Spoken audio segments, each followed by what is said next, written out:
अनन्या की जिंदगी टूटना शुरू हो गई थी। इसलिए वो भी अब कोई मौका नहीं छोड़ती थी अभिनव पर चिल्लाने का और उसे कोसने का। अपने ऊपर अनन्या को भड़कते देख अभिनव भी ऊंची आवाज में बोला, तुम सही थी, मुझे अपने काम से काम रखना चाहिए, बाय। यह कहकर अभिनव अपना नाश्ता छोड़कर उठा और ब्रीफकेस लेकर घर से बाहर आ गया। गाड़ी में बैठते हुए ही उसने रानी का नंबर डायल किया। Hello Rani. Tiger sir, good morning. Abhinav की आवाज सुनकर रानी ने एक्साइटेड होते हुए कहा, मॉर्निंग। एलेक्स कॉर्पोरेशन से रिलेटेड कुछ बात करनी थी। उन्हें आखिरी बार इन्फॉर्म कर दो कि टीम में सिर्फ अनन्या सिंह होनी चाहिए। अगर फिर से सनी सिंह बीच में आए तो कॉन्ट्रैक्ट तुरंत ही कैंसिल कर देना, हमेशा के लिए। अभिनव की बात सुनकर रानी ने एक पल के लिए सोचा और फिर कहा, ठीक है सर, मैं इन्फॉर्म कर दूंगी। Good, dismissed. अभिनव ने फोन काट दिया। उसने भी अब सनी को हर तरह से बर्बाद करने की ठान ली थी। अभिनव के साथ उस रात जो भी हुआ था, सनी को कम से कम उसका 3 गुना तो भुगतना ही था, नहीं तो अभिनव के दिल को तसल्ली नहीं मिलने वाली थी। दूसरी ओर चिराग भी अभिनव को सबक सिखाने के लिए पूरी तैयारी में था। अपनी गाड़ी से उतरकर वो फिलहाल WW प्रोडक्ट्स कंपनी के सामने खड़ा था।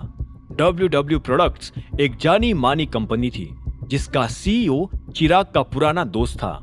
जब वो आखिरी बार मिले थे तब उसके दोस्त ने कहा था कि वो अपनी कंपनी के लिए इमेजिंग सिक्योरिटी से CCTV कैमरास खरीदना चाहते थे। इसी जानकारी से चिराग की बत्ती जली थी और उसे लगता था कि WW प्रोडक्ट्स और इमेजिंग सिक्योरिटीज की डील में वो कुछ पॉलिटिक्स खेलकर अभिनव को उसकी कंपनी से बाहर निकलवा सकता था। चिराग ये सोच रहा था कि अपनी नौकरी खोकर अभिनव फिर से सड़क पर आ जाएगा और गरीबी के चलते फिर से 500 रुपए प्रतिदिन की डिलीवरी वाली नौकरी पकड़ लेगा। हालांकि फिर चिराग ने एक पल के लिए ये भी सोचा कि अगर अभिनव डिलीवरी बॉय ही था तो उसकी शादी अनन्या से हो भी कैसी गई थी।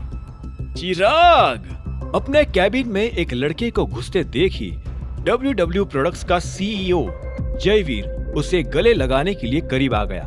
कैसा है भाई? चिराग ने भी गले लगकर जयवीर की पीठ थपथपाते हुए कहा, मैं तो ठीक हूँ, तू बता, आजकल याद नहीं करता? याद तो आती है पर काम में इतना बिजी रहता हूँ ना यार कि बस क्या बताऊं। चिराग ने हंसते हुए कहा, और फिर मेरे पास कोई लाइफ पार्टनर भी तो नहीं है तेरी तरह फिलहाल जो थोड़ी मदद कर दे। तो मना कौन कर रहा है? करो ना शादी। ऐसी कौन लड़की है जो तुझे हाँ नहीं कर रही? कहीं टाइगर या दिखपाल की गर्लफ्रेंड को डेट तो नहीं कर रहा तू? जयवीर ने हंसते हुए मजाक में कहा। चिराग भी मुस्कुराते हुए बोल दिया, उनसे पाला ना ही पड़े तो बेहतर है।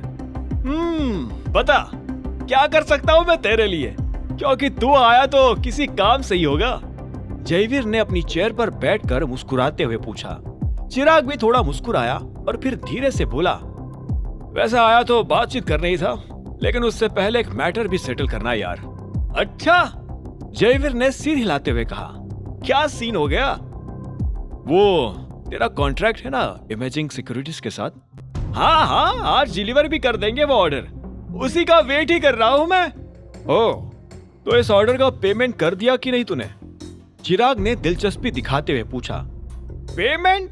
नहीं, अभी तो नहीं किया। क्यों? जयवीर के चेहरे पर सवाल थे और चिराग के चेहरे पर मुस्कान। उससे अब समझ आ गया था कि अभिनव को परेशान करने के लिए कौन सी नस जबानी थी।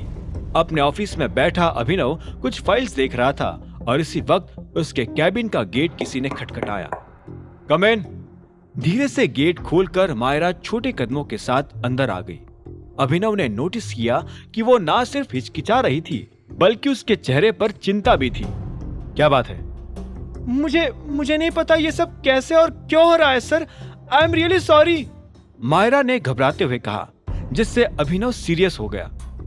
पहले बैठो और बताओ क्या बात है। WW प्रोडक्ट्स के CEO जयवीर ने प्रोडक्ट की डिलीवरी करते समय मुझे एक नोट दिया था, ये देखिए। मायरा ने अपना हाथ आगे बढ़ाकर अभिनव को नोट पास कर दिया। उस नोट को पढ़ते ही अभिनव के माथे पर बल पड़ गए। ये क्या है? पैसे नहीं मिलेंगे? इसका क्या मतलब हुआ? मायरा ने डरते हुए अपना सिर हिलाया। वही सर, जयवीर ने कहा है कि वो इस सेकंड ऑर्डर के पैसे नहीं देने वाले हैं, और वो भी तब जब हमने ऑलरेडी सारा सामान खोलकर इंस्टॉलेशन शुरू करवा दिया था। अब तो हम हमारा सामान वापस भी नहीं ले सकते सर। आगे की कहानी जानने के लिए देखें अगला एपिसोड सिर्फ पॉकेट एफएम के यूट्यूब चैनल पर, और द रिटर्न ऑफ टाइगर के सारे एपिसोड्स को सुनने के लिए डिस्क्रिप्शन में दी लिंक से डाउनलोड करें पॉकेट एफएम ऐप।